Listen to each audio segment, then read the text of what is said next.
Welcome back. The House of Representatives Committee on the review of the 1999 Constitution proposed the creation of 31 additional states across 6 geopolitical zones. Deputy Speaker Benjamin Kalu, who presided over the plenary, outlined the conditions that must be met before the approval of requests for state creation. Now, according to the proposal, 5 states are to be added to the North Central, 4 to the Northeast, Northwest, 5 Southeast, 5, 4 to the South-South, and 7 to the Southwest. If approved, the number of states in Nigeria will increase to 67. Now, joining me for this discussion on this issue is, of course, Dr. Adeniyi Ojikutu. He's a public affairs analyst. Good to have you on the show. Thank you for having me. Thank you so much. Thank you very much. And I also have Jesufemi Adeogun. Thank you for coming on the show again. Thank you for having me. Yeah, this is your second appearance on the show. Yes. Good to have you. Now, very quickly, let's get down to business. It appears the proposal by the reps. I'll start with you, Doctor. First of all, what was your reaction concerning the creation of 31 new states and that is being proposed by the House of Representatives? It's a proposal. Yeah.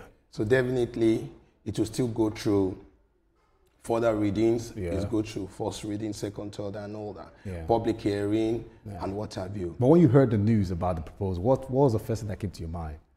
The basic truth is that my opinion, and from the opinion of the people that have aggregated, there is no need for creation of states. Okay. My opinion. Okay. And I think I can, at any point in time, debate this to prove that there is no reason for such. Okay. Rather, even if there must be any creation, it should be local government. Okay. And if there are local government, because that is a direct connection to the people. People, and the impact will be felt directly. Yeah. Creating more states is duplication of, of government, and when you do, implication is enormous. Okay. Let's start from this angle. If you want to compare with countries that have similar history with us, India, Indonesia, Brazil, these are countries that has more population. Yeah. Some has times 10, some has times 5. Yeah. If you want to consider in terms of land mass, even in Africa, though they do not have, those countries in Africa do not have the population size that we have, but they have larger land mass. Okay, your argument is quite valid, but on the contrary, some people will tell you that the states they're in, they are not feeling the impact of government, and that is why they have to create their own state so that the development can come to their place. The truth is that that is human making. Okay. It is just an administrative. If you are a governor, you are just an administrator. Okay. To administer over the resources, leadership, governance, and hold the trustee of the state on behalf of the people in that state. All right, Dr. Jesufemi, you heard him. Do you also share his sentiments, or you're also on the contrary for them to actually go ahead with the proposal? Well, I think the news of creating the states, it's actually a farce, because if you look at it very well, according to the Constitution, 1999 Constitution amended,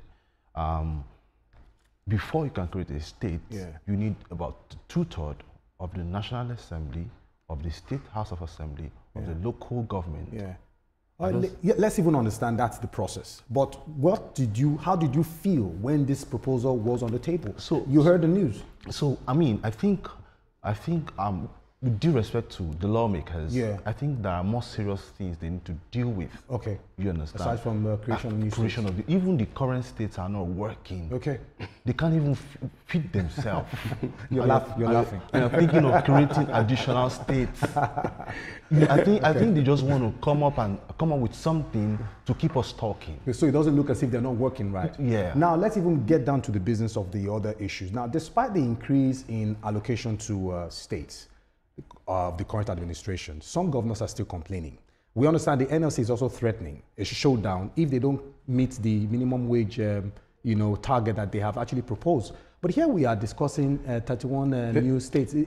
Does it mean substance is lacking here? Thank you for going towards this direction.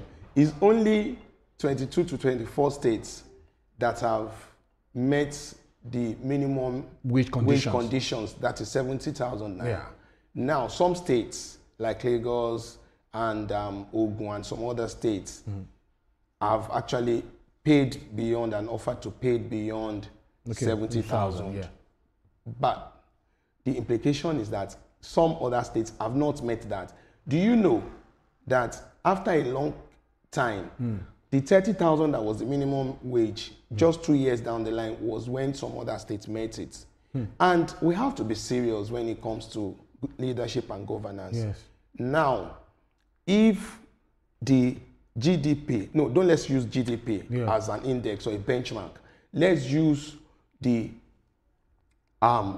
budget estimate of the states vis-a-vis the IGR, internally generated revenue of that state, to the budget that they propose. Some are less than 12%. I don't want to mention states, so that I have the figures, so that it will not look as if we are demarketing one state against the other.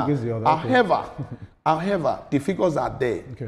If you go to Nigerian Bureau of Statistics website, you have the figures as at 2023. They have those figures. Just do the comparison. If, for instance, a state is doing a budget proposal of 189 billion, eventually signed, or 190 billion, and the IGR is just 11, that means the state is either dependent on loans to finance the budget or revenue from the federal. So if you go to Abuja every 20-something of the month, go clapping hands to collect resources to be able to fund your state. So you want to create more burden for the government. For the All right, now that you've analyzed that, quickly, just Femi, on this note, now we understand that some will say that creation of new states will create more national unity. It will bring some kind of cohesion. Those who feel left out, who feel like now they are part of Nigeria, so that they are not ostracized, because from the look of things, quite a number of them feel they are marginalized in certain areas of development, you know, and laudable infrastructure that should happen in their locality. So do you think creation of new states will actually bring some kind of unity to the fore? Well, for some areas, especially in the southeast, that I think, you know, they've been marginalized, you know, it could actually be a welcome development. But when you say marginalized in the southeast, I really want to know how do you mean? I mean, you know, there's this saying that the southeast always feel like, you know, they're not marginalized. They're not allowed to participate in some, I mean, quoted, you know, political, what have you, you know, in Nigeria, and they believe that, you know, there's this say about Southeasterners that, you know, they overdo things and so on and so forth like that, and they have minimal states. Okay, let's even argue this. Doctor, do you also share the sentiment? The same Southeast saying they are marginalized. I mean, can you also, are you towing the path? Empirically, empirically, you know, there is always this issue of ethnic and, you know, but the southeastern states are 5, while other regions are 6. You know, you can leave that to a lot of argument front and back. However, what I feel is that when you talk about the issue of marginalization, let me give you an example. And you know, when we say some of these are things that personally have looked at them. Look at Ogun State. By next year, Ogun State was created 1976, I think around February, 3rd of February 1976. Now, if Ogun State was created about 50 years ago, and only 2, so anybody that wants to talk to me about marginalization, only 2 of the senatorial districts have been sharing, you know, being the governor. The last senatorial district, which is the Iyewa Aworis, they've never been governors. They've never been, you know, a governor coming from that part. When you go to some other states, they still have similar issues. You still have similar issues. When you tone it down to local government, you still see that there are some local governments that it is the dominant ethnic, you know, configuration that dominates the other. So when you talk about domination, marginalization, these are things that empirically it has front and back, up and down. Now, as it is, if you create all these proposals that you have in that ethnic enclave, there are still some people marginalizing the other. So at the end of the day, the conversation of marginalization will not still continue. Okay, fine. Thank you very much. All right, we'll have to go on this break, and Newsweek continues in a moment. Stay with us.